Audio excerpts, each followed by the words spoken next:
Bandaweredza mutidzana ndikati kuti maDS munosara era. Saka ndafunga kuti order yacho ichabva kuwasandiri ichiuya pamaDS. Ndarasika chaizvo. Asati abata maDS zvikanzi Bishop ndiri kuti ndimutaurirei ipopa.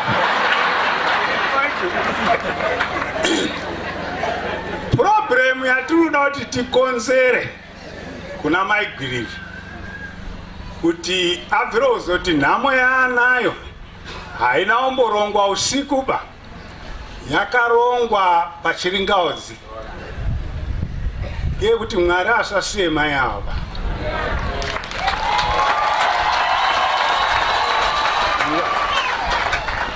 Tiri kuda vanhu wanokudzwa nevhangeri, wasingandokudzwawo nezvimwe zviropa.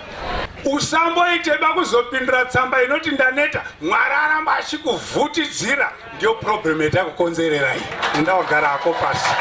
Shona the trouble cause anonzi mukonzeresi. Haleluya. Muchechi tazara nevakonzeresi. Ndosaka zvimwe zvisingasafambe. Haleluya. Iko kuvafundisi vari kuvakonzeresi. Vanogona kutadza hapana kunosara, tapinda. Kune vanhu vasingade kuti vamwe vanhu vafunde zvigaro zvavainazvo. Akatoona akuda kungwara kuita muvhangeri, anomutsikirira. Anobva anyoresa zita rake kuti aende kuwabiki next time kuti asaoneke. Kune vanhu vasingade vamwe vanhu vanoita zvavanogona. Akanga achiimba kudai Maigwiriri akasimukawo pachiringaudzi. Akazongotanga kuti tumiraiwa mweya mutsvene papa landobvonzi voice renyu rangasikuyaso.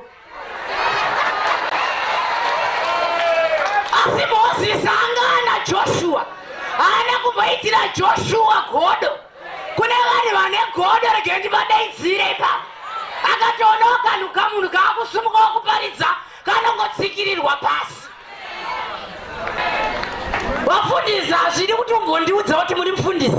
Ingoshandei basa renyu ndinongozviona. Ukaona Maigwiriri vakuti pano vachiimba moda kuvati aiwa munoziva pekugumira vanhu vanozoconfusika kuti mufundisi ndiani pakati penyu Maigwiriri neni mufundisi pane zvaleka pamuri. Vanhu havakonfuswe nezvinhu zviri pachena. Maigwiriri vakapfeka hembe yeruwadzano neni vakarova kola pakange pakuita confusion mae trouble.